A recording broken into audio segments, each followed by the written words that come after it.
आपको बताएं कि लीगी रहनुमा अता तारड़ का कहना है कि मुखालिफिन ने IMF को खत लिखा है।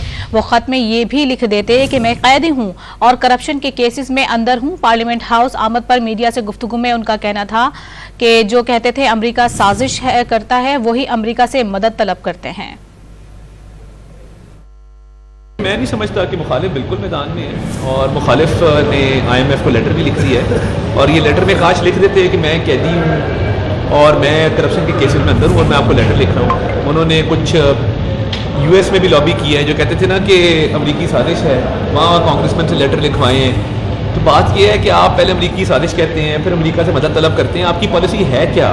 और IMF को लेटर लिख के जमहूरियत को डीरेल करने की कोशिश करना और मुल्क के अंदर बहरान पैदा करने की कोशिश करना और इसके साथ साथ एक केओस पूरे मुल्क में फैलाने की कोशिश करना, ये IMF वाला मामला पहले भी हो चुका है। तो ये काबिल मज़म्मत है और मैं समझता हूँ ये जो उन्होंने किया है ये इस मुल्क के मफाद के खिलाफ है और अपनी जाती ना की तस्कीन के।